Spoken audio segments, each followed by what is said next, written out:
Bismillahirrahmanirrahim. Niat, perbaiki niat. Lakukan semua hafalan itu karena Allah, sehingga tidak menjadi beban ketika Anda menghafal. Ringan aja, terserah Allah mau dikasih berapa. Makanya Nabi pun selevel Nabi Muhammad SAW. Ketika beliau akan mulai menghafal, itu oleh Allah diberikan rumus untuk mengentaskan semua kesulitan hafalan. Bagaimana rumusnya? Perhatikan kalimatnya. Ketika kalimat pertama diturunkan kepada Nabi, untuk kemudian Nabi bacakan, Iqra. Di Gua Hira itu, di Jabal Nur, Gunung Cahaya. Iqra, baca. Apa jawab Nabi? Ma ana biqari. Saya nggak bisa baca. Jawabannya nggak bisa. Padahal saat itu Nabi sedang tidak pusing. Ya, nggak bisa baca. Iqra kedua. Ma ana biqari. Saya nggak bisa baca. Iqra yang ketiga. Baca. Ma ana biqari. Lantas dipeluk oleh malaikat Jibril. Perhatikan. Perhatikan dengan sempurna kalimatnya. Maka dibacakanlah. Iqra. Bismi rabbikal ladzi khalaq. Ya Muhammad SAW.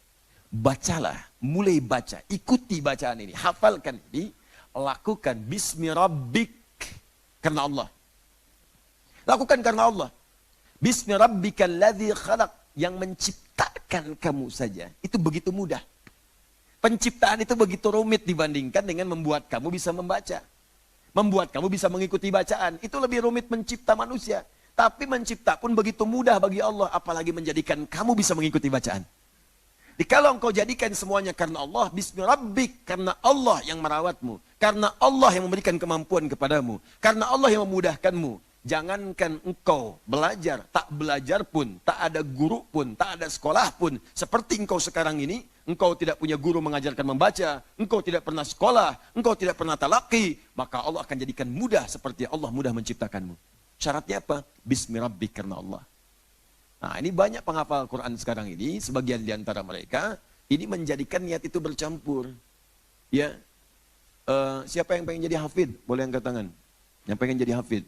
Nah, langsung ganti nama. Dari Asep jadi hafid. Ya.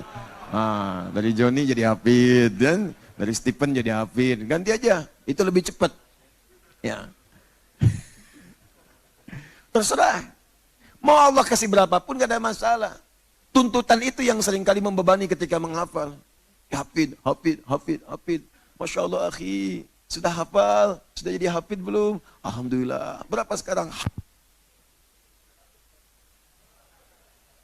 Ya kan? Nah, jadi tuntutan untuk menghafal itu kembalikan kepada Allah. Terserah Allah mau kasih berapa. Yang penting kerjakan karena Allah. Sehingga hafalan gak ada beban. Ya, lakukan aja, nikmati. Baca, baca, baca. Mau dikasih juz pertama, Alhamdulillah. Masuk juz kedua, Alhamdulillah. Ini penting saya sampaikan karena ini kasus yang terjadi dalam peserta karantina. Ya, ada peserta karantina di awal itu, kami kemarin ada angkatan pertama karantina. Tiba-tiba si anak ini susah. Sepekan juz pertama itu sulit. Baca susah, menghafal sulit, tanya nggak masuk-masuk. Nah, kemudian kita coba bertanya, kenapa? Ya Ustaz, doakan saya jadi hafidhah. Ya langsung ganti nama aja jadi hafidhah. Nggak usah ikut karantina. Lakukan semua karena Allah. Allah pasti akan bukakan. Jangan jadi beban. Seakan-akan kamu tuh dikejar menjadi beban, capek disimpan. Quran itu nikmat. Dan Allah itu senang dengan hamba yang menikmati ibadahnya. Sehingga tidak terpaksa mengerjakan la ikraha fid din. Nggak ada paksaan dalam ad-din. Nggak ada paksaan dalam ibadah. Ad-din itu kan Islam. Inna ad-dina indallahil Islam. Islam itu turunannya ibadah. Syahadat, sholat, zakat, puasa, baca Quran, haji, dan seterusnya. Itu Islam.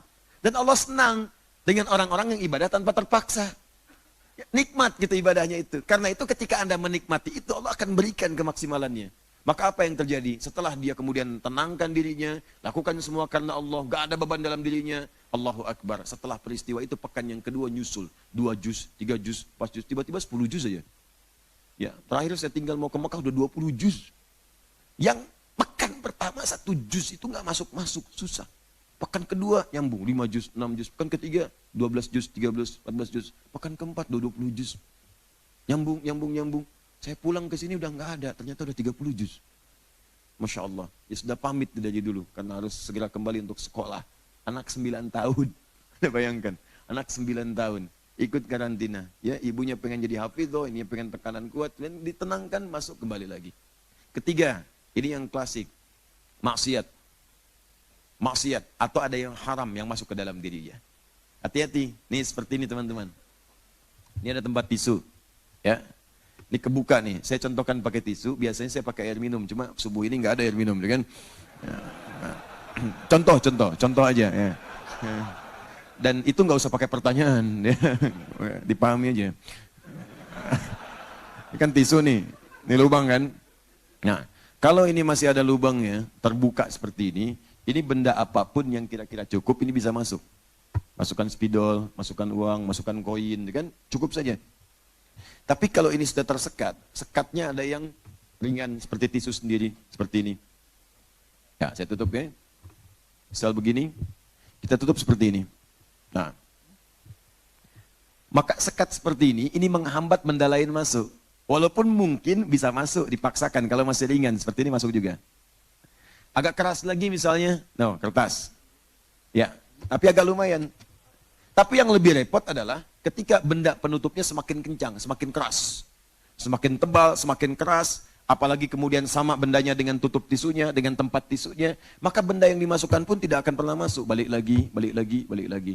Nah, itulah maksiat seperti yang dilukiskan oleh Nabi SAW dan dirangkum oleh Imam Muslim. Jika seseorang berbuat maksiat dalam hidupnya, maka ada naktah sauda namanya. Titik hitam, noda hitam. Semakin banyak dikerjakan, maka mulai akan menutup kemudian sumber cahayanya sehingga semakin keras, menghambatlah semua nilai kebaikan masuk ke dalam jiwanya. Sulit. Begitu masuk, mental lagi. Begitu masuk, mental lagi. Apalagi kalau yang haram masuk ke dalam dirinya. Sudah, kalau yang haram masuk, beredar dengan darah, kemudian nyambung jadi daging, masuk ke telinga. Wa fi adhanihim waqra. Quran surah ke-6 ayat ke-25. Ya, masuk kemudian ke dalam mata, awas hati-hati, wa 'ala absarihim ghishawah. Di matanya ada penutup. Masuk ke hati, fi qulubihim marad. Dalam hatinya ada penyakit. Nutup. Khatamallahu 'ala qulubihim wa 'ala sam'ihim wa 'ala absarihim ghishawah. Ke hati ada penutup, ke telinga ada penutup, ke mata ada penutup.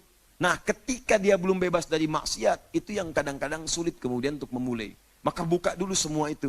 Buka pintu maksiatnya, buka kemudian yang haram-haramnya, keluarkan. Dengan apa? Taubat. Tubu ilallahi taubatan nasuha. Taubat dulu, buka dulu penutup ini. Buka penutupnya, buka. Makanya banyak orang saat menghafal Quran, itu treatment pertamanya saat mulai menghafal, tidak langsung menghafal. Ya, coba istighfar dulu, berdoa dulu, ikhlaskan niat dulu, bangun chemistry antara dirinya dengan Allah Subhanahu wa taala. Setelah merasakan nikmat, nyaman, nanti ada perasaan tersendiri dalam jiwa kita. Akan ada rasa itu. Ketenangan itu ada, kenikmatan mulai ada. Begitu menghafal, terjadilah percepatan kemudian hari. Nah, bahkan ada sebagian ulama yang mengambil kemudian isyarat di Quran surah ke-75 ayat 16 sampai 18, paling kanan sebelah bawah. Jadi di situ di treatment dengan takwa dulu. Peningkatan takwa. Sebelum menghafal latihan sholat dulu, sholatnya dibanyakin dulu, istighfarnya dibanyakin, doanya dibanyakin. Setelah merasa dekat dengan Allah, baru dia memulai. Itulah yang terjadi pada Nabi Muhammad SAW. Nabi itu tingkat kedekatan dengan Allahnya luar biasa. Kata Nabi, saya orang paling takwa, ana atqakum. Ya, sholatnya tak terlukiskan, doanya, kedekatannya, menjauhi maksiat segala rupanya. Makanya ketika menghafal Quran, Allah tidak ingin memberikan beban kepada Nabi. Apa yang terjadi? La tuharnik bihi lisanaka lita'jala bih. Muhammad SAW, kamu nggak usah tergesa-gesa mengucapkan bacaan Quran itu untuk cepat menghafalkannya. Nah, ini isyarat dari Allah. Penghafal Quran itu ketika ingin cepat menghafal, itu biasanya cepat diucapkan. Ya, bismillahirrahmanirrahim, alhamdulillahirrahmanirrahim, maliki yaumiddin. Terus masuk alif lam mim dzalikal kitabu la raiba fi dzalikal kitabu la raiba fi hudan lil muttaqin dzalikal kitabu la raiba fi hudan lil muttaqin dzalikal kitabu la raiba fi hudan lil muttaqin. Begitu kan? Penghafal pertama itu begitu, ingin cepat. Tapi ada orang-orang yang dikehendaki oleh Allah, enggak usah cepat-cepat. Kamu dengerin aja bacaan sekali atau kamu bacakan sekali. Dari bacaan itu saya akan tanamkan itu semua dalam jiwamu. Seketika, sekali baca langsung masuk ke jiwanya. Sekali baca langsung hafal. Inna alaina jam'ahu wa qur'ana. Biarkan kami yang akan menghimpun Quran itu dalam jiwamu. Fa idza qara'nahu, maka jika telah kami bimbing bacaannya, kami bacakan kepadamu, fattabi' qur'ana, maka ikuti bacaannya itu. Kalau yang levelnya Nabi Muhammad SAW dulu, malaikat Jibril bacakan, langsung ketika dibacakan, ditanamkan ke dalam jiwa Nabi. Kalau kita sekarang bukan malaikat yang bacakan. Kita yang bisa baca, guru kita yang bacakan, atau ada murotal kita dengarkan. Kalau Anda semakin dekat dengan Allah, semakin takwa, tinggi tingkat ketakwaan Anda. Allahu Akbar. Bahkan sekali dibacakan, terjadilah kemudian bacaan itu sampai ke jiwa Anda. Nggak diulang.